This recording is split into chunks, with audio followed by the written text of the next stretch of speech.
দর্শক আসসালামু আলাইকুম, আশা করি আপনারা অনেক ভালো আছেন।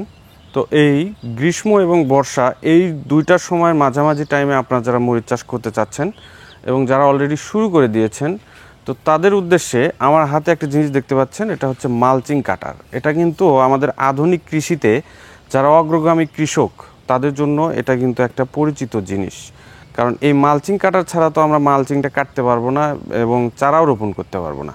তো অনেকেই অনেক পদ্ধতিতে কিন্তু মালচিংটা কেটে থাকেন, যেখানে আমরা গাছ রোপণ করব।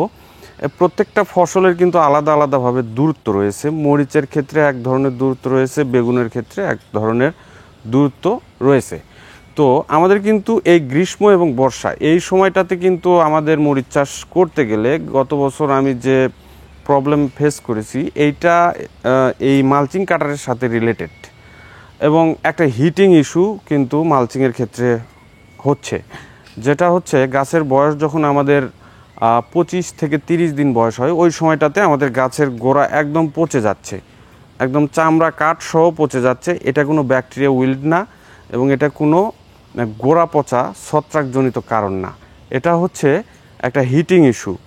এই যে তাপমাত্রা, মালচিংয়ের ভিতরে যে তাপমাত্রাটা হয়, এটা কিন্তু এই গাছের গোড়া দিয়ে এটা কিন্তু গাছের গোড়াতে হিট করে। তো এই জন্য আমি কিন্তু মালচিং কাটারের কথা বলছি, যে এই মালচিং কাটারের সাথে রিলেটেড এই প্রবলেমটা। তো আমরা যারা মরিচ রোপণ করব এই সময় এবং বর্ষার মৌসুমে জুন জুলাই পর্যন্ত, এই সময় যারা আমরা মরিচ রোপণ করব তাদের ক্ষেত্রে একটা গুরুত্বপূর্ণ নিউজ হচ্ছে, আপনারা এই মালচিংয়ের যে কাটিংটা, এটা হচ্ছে 5 ইঞ্চি ব্যাসার্ধ নেবেন। এটা হচ্ছে 5 ইঞ্চি ব্যাসার্ধ। এখানে অনেকেই আছে 2 ইঞ্চি, 2.5 ইঞ্চি, 3 ইঞ্চি, 4 ইঞ্চি পর্যন্ত দিচ্ছেন।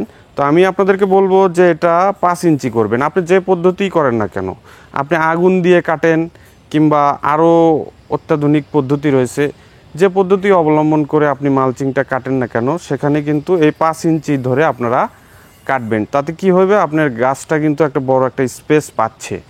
এখানে আর্দ্রতা মালচিং ধরে রাখে, ঠিক আছে, আবার অতিরিক্ত রোদ উঠলে কিন্তু ভিতরে একটা হিটিং ইস্যু হয়, হিট তৈরি হয়, যেটার কারণে আমাদের কিন্তু গাছগুলো খুবই ঝুঁকিপূর্ণ অবস্থায় পড়ে যায়। গাছের গোড়া কিন্তু একদম খেয়ে যায়, যেটা পচনও না, ভাইরাসও না, ছত্রাকও না, ব্যাকটেরিয়া উইল্ডও না। যেটা হচ্ছে আমরা এই মালচিংটা ছোট করে কাটার কারণে এই সমস্যাটা হচ্ছে। তো আপনারা যারা মরিচ লাগাবেন তাদেরকে আমি বলবো, আমার পক্ষ থেকে সাজেস্ট থাকবে, এটা হচ্ছে 5 ইঞ্চি করে নেবেন আপনারা।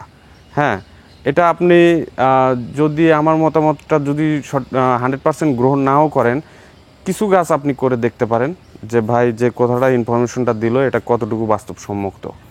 তো ভালো থাকবেন। আজকে এই ছোট্ট ভিডিওটিতে আমি এই মালচিং কাটার সম্পর্কে একটু ইনফরমেশন দেওয়ার চেষ্টা করলাম। তো আপনারা যারা এরকম মালচিং, রেডি মালচিং কাটার নিতে চান, তারা কিন্তু আমাদের সাথে যোগাযোগ করতে পারেন। তো ভালো থাকবেন, সুস্থ থাকবেন। আগামীতে নতুন কোনো ইনফরমেশন নিয়ে আপনাদের সামনে হাজির হব। সে পর্যন্ত আল্লাহ হাফেজ, আসসালামু আলাইকুম।